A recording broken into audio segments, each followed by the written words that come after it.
To millions of fans, Phil Robertson was the unfiltered patriarch who built a dynasty out of duck calls and backwoods wisdom. But behind the beard, the controversies, and the reality TV fame was a man whose journey began in brutal poverty and ended with a fortune that blindsided the very family who helped him create it. After decades of turmoil, public backlash, and health battles that pushed him to the edge, Phil's final chapter revealed a legacy nobody expected.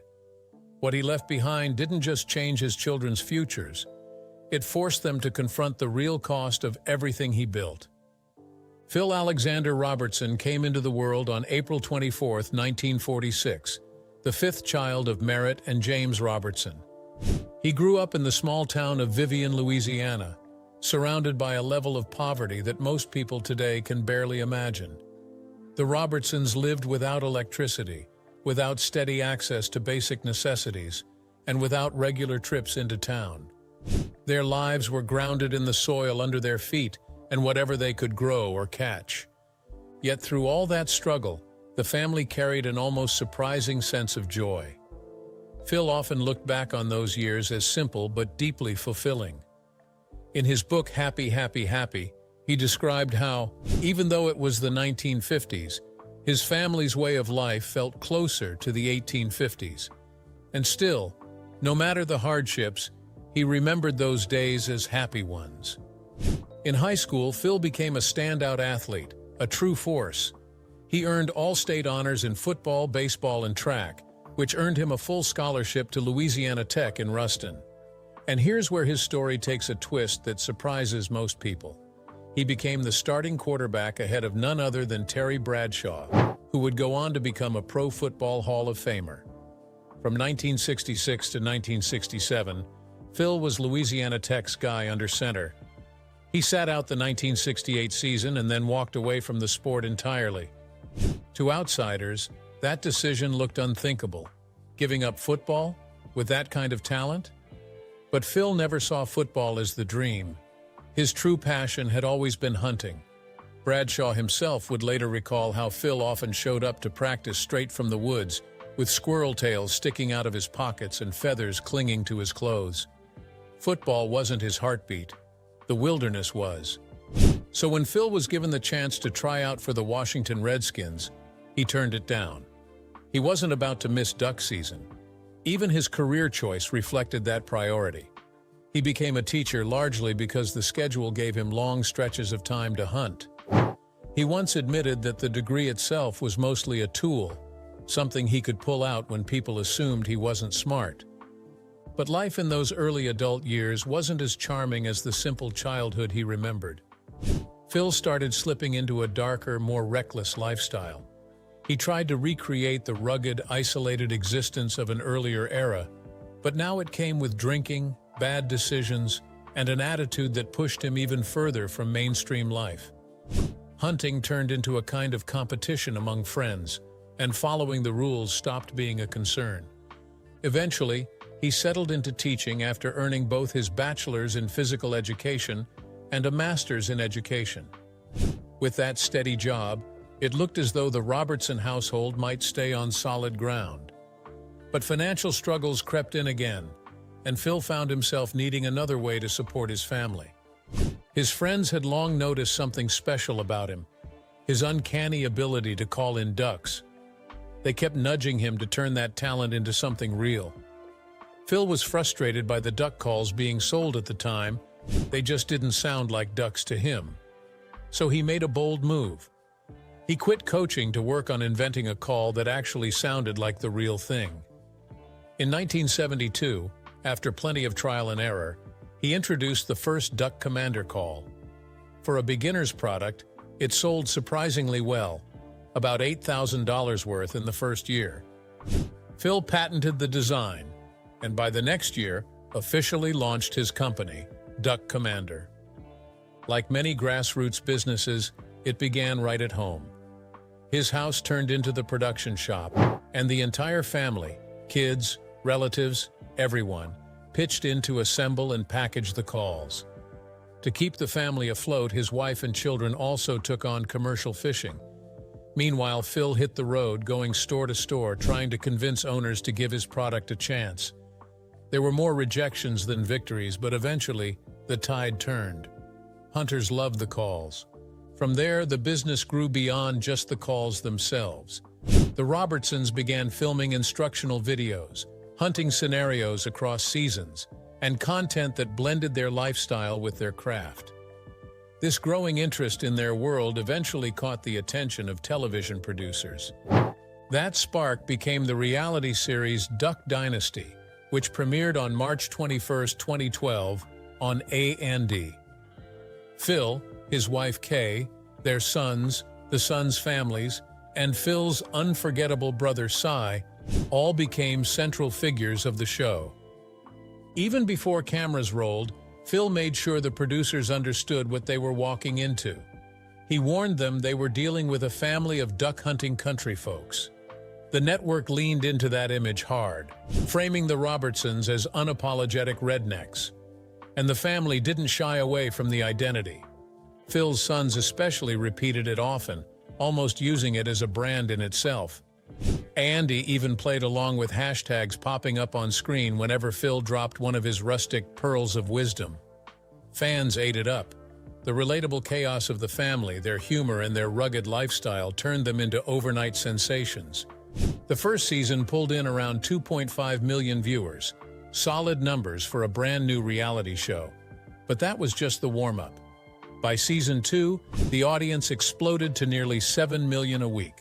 Then came season 3 in 2013, and that's when things went wild. Over 12 million viewers tuning in every single week. With that kind of popularity came everything: book deals, merch, booming business, and the entire Robertson family felt the ripple effect. But while the world saw the success, something else was brewing behind the scenes, a storm that would push Phil into the spotlight in a way he never expected. One of those controversies hit in 2013, when Phil Robertson sat down with GQ for a deep dive into the Duck Commander empire. Eventually, the conversation shifted towards sin, and that's when things took a sharp turn. Phil listed off behaviors he believed fell under that category, and it was his comments about homosexuality that immediately dominated headlines. He insisted that ultimate judgment belonged to God, but the impact of his words spread quickly, far beyond that interview room. What often gets left out of the conversation, though, is that the interview didn't just include anti-gay remarks. There were also racial comments that stunned many readers. Growing up in Louisiana before the Civil Rights Movement, Phil claimed he had never witnessed the mistreatment of any black person. He described working in the fields alongside black laborers, painting a picture of people who were supposedly singing, smiling, and content. He argued that before welfare and entitlement programs existed, the black community was godly and happy. It was an outdated and deeply troubling portrayal, one that many found offensive and historically detached. When the backlash came, Phil attempted to explain himself by saying he was simply a product of the 1960s. He emphasized that his mission was to share his understanding of Christ and the Bible, insisting he had no desire to disrespect anyone. But the explanation didn't exactly clear the air. The fallout was immediate. The interview dropped on December 17th, and by the next day, Phil had been hit with an indefinite suspension from Duck Dynasty. Andy released a statement saying his views didn't align with the network's core values of creativity, inclusion, and respect. At the same time, the network reminded fans that the show wasn't built on one man's opinions, but on a family America had grown to love. But that suspension didn't last long. Just 9 days later, Variety reported that Phil was already reinstated. Andy said the decision came after talking with the Robertson family and consulting with advocacy groups. Filming would continue with the entire family, and in the end, the suspension amounted to little more than a brief pause. Another controversy had actually been brewing years before all this. In 2009, during a talk at a Georgia Sportsman Ministry event, Phil gave what he called river rat counseling about marriage. The clip later resurfaced in 2014, and it sparked another wave of outrage. Phil suggested that the ideal age for a woman to marry was around 15 or 16, arguing that older women were more likely to drain a man's wallet. He stressed the importance of choosing a woman who could cook and carried her Bible everywhere, adding that asking her parents' permission was probably the right thing to do. The advice wasn't just controversial. In many places, it was illegal. Publications like the Christian Science Monitor even cited CDC data showing that nearly half of marriages involving minors end within 10 years. Phil's comments didn't stop there. In 2014, while promoting his book Unfiltered, he appeared on a radio show hosted by the Family Research Council's Tony Perkins. In that interview, he claimed that AIDS and other sexually transmitted diseases were divine punishment for homosexuality, or what he considered sexual immorality. He contrasted this with his belief that a clean man and woman who stayed within a heterosexual monogamous marriage would avoid such diseases entirely. In his mind, the connection was obvious.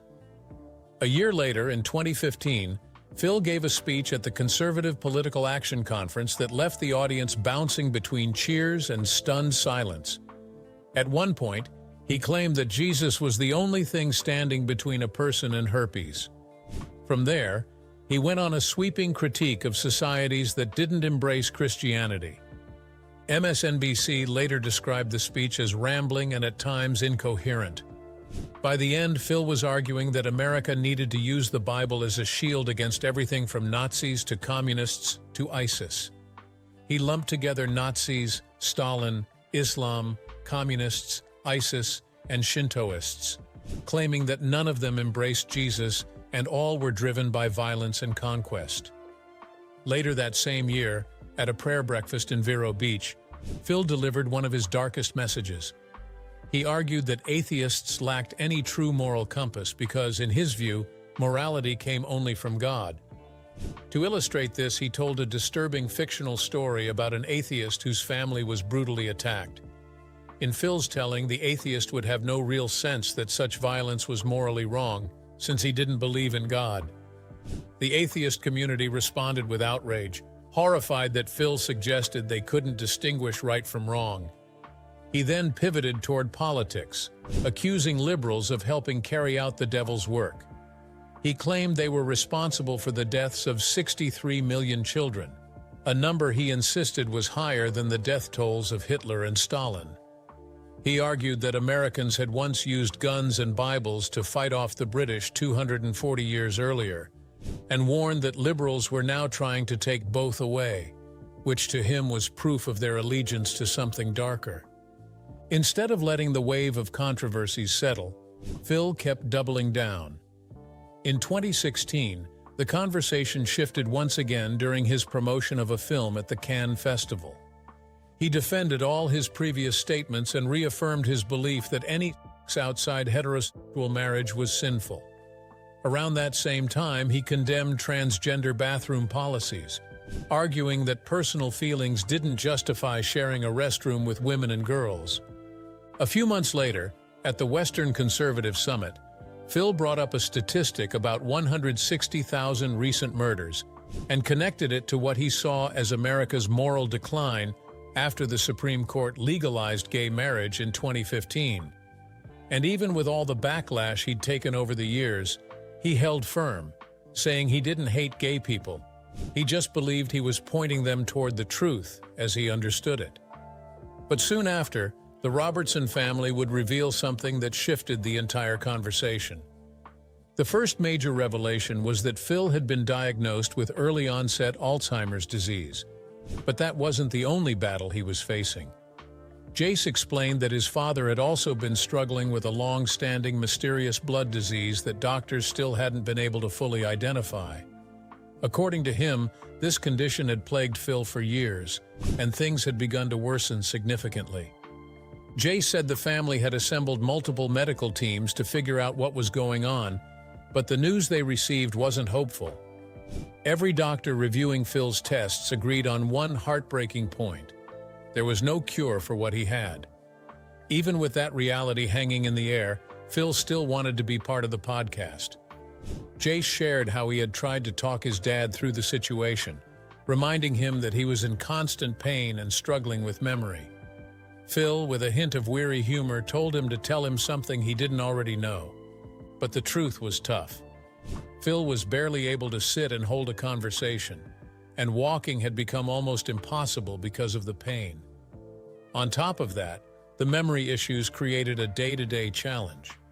Some moments were clear, others deeply foggy, and the family leaned heavily on doctors to help ease the pain and slow the dementia symptoms as best they could. At this stage, their focus had shifted to making him as comfortable as possible. The reality of Phil Robertson living with early-onset Alzheimer's sent a shockwave through the reality TV world. But the Robertsons had never been a family untouched by turmoil. Their history was full of hardship, abuse, violence, addiction, and loss. In many ways, struggle had been woven into their story from the very beginning. However, by January 2025, Jace Robertson revealed that Phil's health had taken another hit. He had fractured even more vertebrae in his back, adding to the serious injury he suffered in 2023 while trying to load an aluminum boat. And according to Jace on the Unashamed podcast, nothing about Phil's condition seemed to be getting better. By April 2025, the situation had become so difficult that the entire family shifted their focus. Their priority was no longer treatment or recovery. It was simply keeping Phil as comfortable as possible. During a particularly sobering episode of Unashamed with the Robertson family, Jace shared a blunt update that Taste of Country later highlighted. He explained that things had not been good at all.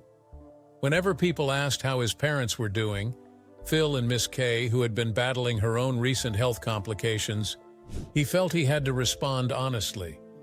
He told listeners that the family was doing everything they could to make both of them comfortable, because that was all they could do at that point. There was at least one small bright spot. Miss Kay had begun to improve after a difficult hospital stay. She had suffered a fall that led to an infection, and the family had been deeply worried about her. According to Jace, she had been in very poor condition for a time, but that week had finally shown signs of progress. Her care was transitioning toward rehabilitation and physical therapy, along with efforts to help her regain her appetite. Jace admitted that the family had been preparing themselves for the worst. In those moments, it had felt frighteningly close. By May, Willie Robertson opened up to us weekly about everything the family had been navigating. It was clear they were cherishing every moment they had left with Phil. Willie explained how meaningful even the smallest moments had become, like a simple Saturday spent fishing with the grandkids. Those quiet, ordinary memories suddenly carried tremendous weight. He reflected on how easy it was for people to overlook these small moments of life. But when a loved one approached the end of their life, and especially when their mental clarity faded, those moments transformed into priceless gifts. Willie said the family was focused on soaking in every minute, staying present, and refusing to get lost in the busy rush of everyday life. Not long after those emotional reflections, the world learned that Phil Robertson had passed away at the age of 79. The bearded, camo-clad patriarch of Duck Dynasty, known for his hunting wisdom and polarizing presence, was gone. His son Willie and daughter-in-law Corey confirmed the news in a heartfelt post on May 25th. Soon after, the entire Robertson family released a joint statement. They shared that they were celebrating Phil's arrival with the Lord and thanked everyone whose lives had been touched by his faith, his testimony, and his message. They added that they were grateful for his life and committed to carrying on his legacy of loving God and loving others. The family chose to hold a small, private service at first, but they promised a public celebration of life for fans and supporters later on. As people reflected on Phil's impact, many also wondered about his financial legacy. Despite his recent health struggles, the fortune he built over decades was impressive. His wealth began with the creation of the Duck Commander brand, born from his belief that his own handmade duck calls outperformed anything sold in stores. ABC News once reported that Phil began whittling his first calls simply because he knew he could make something better. Andy later confirmed that the Duck Commander Company officially launched in 1973. That first year, Phil earned just $8,000 from his handcrafted calls. But he kept grinding, pitching retailers, building his reputation, and slowly turning a small passion project into a thriving business. Eventually, Duck Commander exploded in popularity. By the time Duck Dynasty premiered in 2012, the company had already secured contracts with major outdoor retailers across the country. Willie, who had joined the company early in sales, worked his way up to president and eventually CEO. He later created Buck Commander in 2006, a brand dedicated to deer hunting that expanded the family's influence even further. When Duck Dynasty debuted, everything changed. The show didn't just elevate the family, it catapulted their entire empire. By the end of 2013, Duck Commander's revenues had skyrocketed to nearly $400 million, with roughly half of that coming from Walmart alone. The Robertsons capitalized on the momentum, signing licensing deals for clothing, books, greeting cards, outdoor gear, and countless other products. The result was a financial windfall that dramatically increased the family's net worth. At the time of Phil's passing, he held an estimated net worth of $10 million. But his true impact could be seen in the wealth accumulated by his family members. Miss Kay held an estimated $15 million. Alan Robertson was estimated at $3 million. Willie sat at a massive $45 million, and Corey followed closely at $40 million.